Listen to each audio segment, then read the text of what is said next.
Hey everybody, this week is Achrei Kedoshim. Do you remember that time when someone embarrassed you, hurt your feelings, embarrassed you? They did something really bad and it just stayed with you and you never resolved it.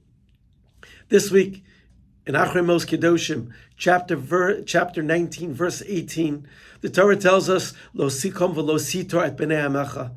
Don't take revenge and don't hold a grudge against my people, meaning our brothers and sisters. But you have to love them.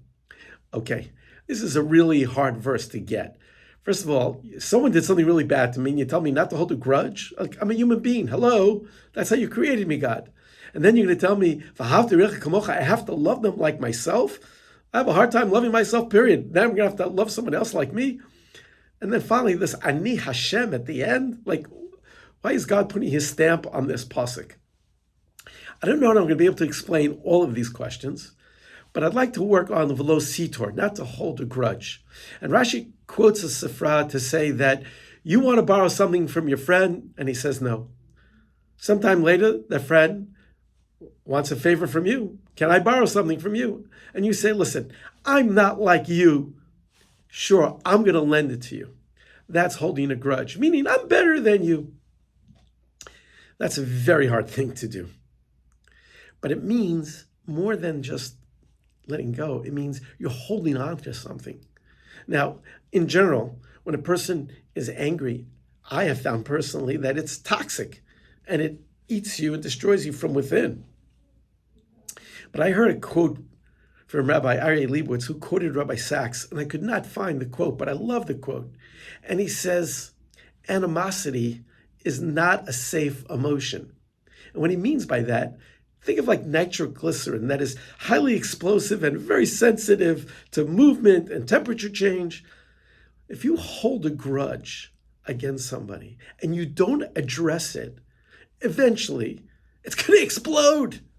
It's not good. It's not good for you. It's not good for the person. And then you know what? You're the one who's going to end up having to apologize. And the situation won't be any better. The Rambam, and I heard this from Rabbi Achrei Hilchos Deot, chapter 6, halacha 6, it says, in the case when someone sins against you, they do something bad towards you, hurtful. Like you shouldn't hold a grudge and don't let it fester. A mitzvah, he says it's a mitzvah to go over to the person and say to them, Lama sitali, kach v'kach, v'lama chatasi li, b'davar ploni. Well, you should be direct with the person. Now that's not so easy. I want to come back to that in a minute. But if the guy says, you know what, you're right, you should be very willing to forgive them. Don't hold it. Let go. If the person's willing to say, you know what, you're right, I'm sorry. But how do you get that person to admit that they're wrong or to get acknowledgement of what they've done to you? Not easy. Not an easy task. Number one, the person has to be the right timing. Two, I know for me, when someone has hurt me and I'm feeling that grudge and I know I need to get rid of it, but I can't, I will speak to a friend and say, hey, help me find the vocabulary, the right vocabulary, that it shouldn't be incendiary, but it should be calming, that the person will be able to hear me. And I think ultimately, maybe that's the end of the pasuk. V'ahavta means you got to work on it. You got to work on it. That's the goal. Not to hold it, you got to work on it. Ani Hashem. Hashem's saying, listen, I'm here to help you. I've given you friends. I've given you resources. Figure out a way to not hold on to animosity, to hostile feelings, but try to address them. And I'm going to end off with something from Rabbi Sachs. He said, in a world of forgiveness, evil begets evil, harm generates harm, and there's no way short of exhaustion or forgetfulness of breaking the sequence. Forgiveness breaks the chain.